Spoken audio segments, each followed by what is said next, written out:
Y hay otra piedra que es conocida, que es una piedra de esquina.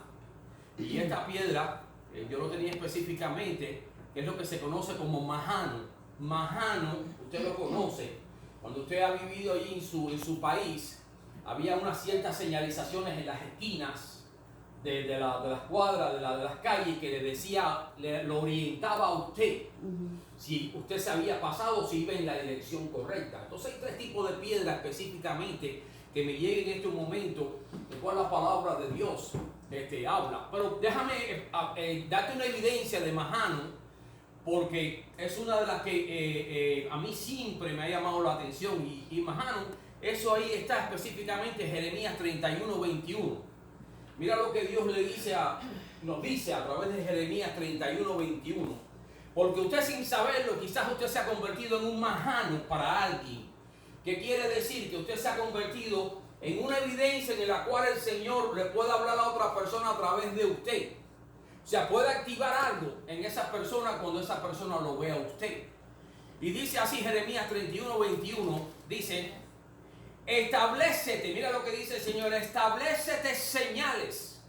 Sigue diciendo: ponte majanos altos, no bajitos, altos, para que la gente lo puedan ver. Son señales. Y sigue diciendo: nota atentamente la calzada. O sea, mira por dónde estás caminando. Puede que te hayas pasado o te hayas desviado. Sigue diciendo: vuélvete por el camino por donde fuiste. Vuélvete por el camino por donde fuiste. Entonces, majano es ese montículo que hacían los beduinos ahí en el desierto, donde decían: vamos a levantar este montículo que nos va a servir de guía para que nos guíe en caso cuando viremos, sepamos que vamos por el camino correcto. No sé si usted me está entendiendo. Entonces, por eso que quiero hablarte un poquitico sobre piedra de fundamento. Pero ahora sí, vamos al Nuevo Testamento. Y vaya usted conmigo, porque quiero comenzar y que el Señor me dé lengua de maestro para poder específicamente hablar sobre lo que Dios está. Vamos allá a Lucas 6:46. Lucas es una palabra que usted conoce, pero quiero profundizar un poquito en esto. Porque mire, usted y yo, quiera o no quiera, tenemos que estar bajo obediencia. Quiera o no quiera, usted y yo tenemos que estar bajo obediencia. Y el Señor le dice bien claro en su palabra: uno no puede servir a 2 señores. Amén. Entonces, aunque la gente diga: no, yo no quiero servir al Señor, yo no creo en Dios, pero obligatoriamente vas a tener una autoridad sobre ti, quieras o no quieras. No, yo soy el Señor de mi propia vida. Comete una violación de tráfico, a ver si tú me vas a decir que eres el Señor sobre tu propia vida. Haz lo que tú quieras y no vas a parar en la cárcel. Quieras o no quieras, vas a tener una autoridad sobre tu vida. Entonces, mira lo que dice la palabra de Dios. Lucas 6:46, vamos a ir rápido. Quiero que usted entienda y preste atención a esta enseñanza. Dice: ¿y por qué me llamáis Señor? Otra vez dice Señor, y no hacéis lo que yo digo. ¿Aló? ¿Por qué me dice Señor, Señor, y no hacéis lo que yo digo? Pastor, ¿y qué tiene que ver eso con ese término etemenanti? Tenga paciencia. Y sigue diciendo: todo el que viene a mí. Ahí está la primera enseñanza. Dios te está diciendo, el Señor te está diciendo: ven a mí, ven a mí. Dice todo, no ciertas personas, dice todo. Si usted presta atención a lo que le están diciendo, Dios te está extendiendo una invitación. Todo el que viene a mí. Entonces, una de las primeras cosas que hay que hacer es ir a Él. No vayas al brazo humano, no vayas al hombre, ve a Él. ¿Aló? Te lo está diciendo aquí. Todo el que viene a mí, ahora viene la segunda parte, y oye mis palabras. Ahí está la segunda. Una es buscarle. 2 es oír sus palabras. Amén. La tercera, y las pone en práctica. ¿Aló? Me gusta porque viene algo aquí. Sigue diciendo la escritura. Es semejante a un hombre que al edificar una casa, y hoy vamos a estar ministrando un poquito el hogar, que al edificar una casa, aleluya, mira lo que hizo. Cavó hondo. O sea que tuvo herramientas, cavó hondo. Pastor, y si no tiene herramientas, tiene tus manos.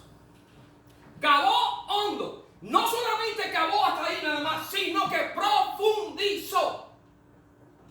¿Aló? ¿Y qué significa eso, pastor? Te lo voy a decir la misma palabra. Entonces no solamente es llegar a Él, no es buscarla, no solamente es tú ser depósito de la palabra de Él, Aleluya. es ponerla en práctica, pero para ponerla en práctica tú tienes que hacer hueco en tu casa y profundizar. Y sigue diciendo, y echó cimientos sobre la roca. Entonces tenía fundamento. Esto es parte. Entonces para poner fundamento, ¿qué tienes que hacer? Cavar Hondo. y hondo. Porque hay quienes empiezan a cavar, pero dicen, ay no, yo estoy cansado. Esto a mí no, esto no es para mí. Amén. Entonces hay una parte, y por eso se llama testamento, donde a ti te toca hacer una parte y Dios hizo la otra. Voy para allá, sigue diciendo. Y cuando vino la inundación, que esos son los problemas en la vida, los ataques a los hogares, y cuando vino el torrente, dio fuerte, con fuerza. Oye, van a venir problemas que van a venir fuertes sobre tu vida. Pero si tú no tienes cimiento, si tú no tienes fundamento, pastor, ¿y qué es fundamento? Dame un tiempo. Aleluya. El torrente dio con fuerza contra aquella casa, pero no pudo moverla porque había sido bien construida. O sea, quiere decir que la persona lo que hizo fue que empezó a cavar bien hondo hasta que encontró la roca. Y Cristo es la roca. Pero mira lo que hizo. Entonces, el primero tenía cimiento, ¿sí o no? Llegó a cavar y llegó a profundizar. Pero mira el segundo, dice, aleluya. Pero el que había oído, o sea, vino él, oyó, y no ha hecho nada. Por eso la Escritura dice, por sus frutos. No es porque seas inteligente, no es porque tengas una palabra, es por el obrar. Por sus frutos, lo dice la Escritura, lo conoceréis. Pero el que había oído y no ha hecho nada, es semejante a un hombre que edificó una casa sobre tierra. ¿Qué quiere decir sobre tierra? ¿Cuál es la diferencia del otro? Que el otro buscó, profundizó. Donde estaba la roca. Pero este la dejó ahí mismo. Tiene la intención de edificar la casa. Todo el mundo quiere edificar la casa. Todo el mundo quiere tener una vida buena. Aleluya. ¿Sí o no? Pero hay algunos que... No. Yo creo que sobre la tierra está suficiente. Y sigue diciendo. Y sin echar cimiento, no tenía cimiento. ¿Qué cosa es cimiento? ¿Qué cosa es fundamento? La misma Escritura te lo está diciendo. Son los principios y enseñanzas que la palabra de Dios te da, los cuales llegan aquí a la cabeza, pero bajan a los pies. Por eso es que dice, el que oyó, hizo. ¿Aló? ¿No estás conmigo? Amén.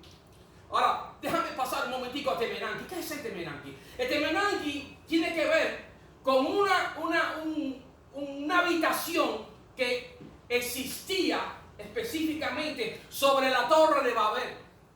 A eso se le llamaba un Temenanqui.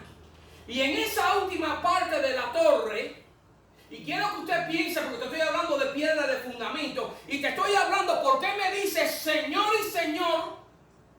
¿Por qué dices que tú eres cristiano y no tienes aquí en la cabeza mis palabras? Amén. Y no bajan a los pies? Amén. Porque el Salmo 133 dice que la unción del Señor dice que baja por la cabeza a las barbas y hasta toda la vestidura llega hasta los pies. ¿Aló? Amén. Entonces no me digas Señor, porque evidentemente Dios te está diciendo, yo no soy la piedra de fundamento sobre tu vida. Entonces el Temenanqui era el cuarto de la habitación que le habían preparado al dios Marduk, que estaba en lo último de la torre. En lo último de la torre había una habitación, la cual ahí se hacía lo que es el encuentro con las potestades de los aires. Dice que los demonios operan en las regiones celestes, en los aires, y esta torre de Babel fue establecida de una manera para contactar en una de las cosas con los demonios que operaban en los aires. Y si usted pone atención, la Biblia dice que usted es templo de Dios. Si usted pone atención, ¿cuál es la última habitación que hay en usted? Lo que está aquí. La cabeza. ¿Qué es lo que hay en la cabeza? Los pensamientos. La mente. ¿Sí o no? Por eso es que cuando el Señor dice, ¿por qué me dices Señor, Señor? Si yo no estoy en tu mente ni estoy en tu corazón, sino que hay otro fundamento, hay otro Señor que es el que está operando en ti. No sé si me estás entendiendo. Amén. Entonces, como dice el Señor, no puedes servir a dos señores. O me sirves a mí, o sirves al otro lado. Pero cuando yo veía esto de Menanki que decía la piedra de fundamento entre el cielo y la tierra, todo el mundo que ha estudiado Biblia y ha estudiado arqueología sabe que en lo último de la torre había un cuarto de consagración donde habían 174 sacerdotes y ese cuarto estaba desarrollado con ciertos cristales especiales que atrapaban la luz de los astros. Te estoy hablando de una combinación de astrología y misticismo, donde sí aparecían seres, al cual ellos llamaban seres astrales, pero que se mueven en los aires, y había una cantidad de sacerdotes, porque esta torre estaba diseñada en 7 niveles. A mí me llamaba la atención eso, porque 7 guedejas es lo que tenía Gedeón sobre su cabeza, y me habla de Isaías, de la operación de los 7 espíritus de Dios. A Esther, Sansón, a Esther le ayudaron 7 vírgenes en el proceso del ayuno. Entonces hay 7 operaciones en nuestras vidas, pero la última es donde está la cabeza, es donde opera específicamente, porque donde ¿qué es lo que hizo el gigante Goliat cuando apareció? ¿Qué atacó? ¿Dónde fue el ataque? A la cabeza. ¿Quién era la cabeza? Saúl. Saúl tenía miedo. Al tener miedo, el ejército quedó completamente paralizado. Si te atacan la cabeza, si te ponen un fundamento que no es el Señor en la cabeza, te paralizan. Amén. ¿Aló? ¿Por qué me dices Señor y Señor? Si estás pensando y tienes otros pensamientos que no son los míos.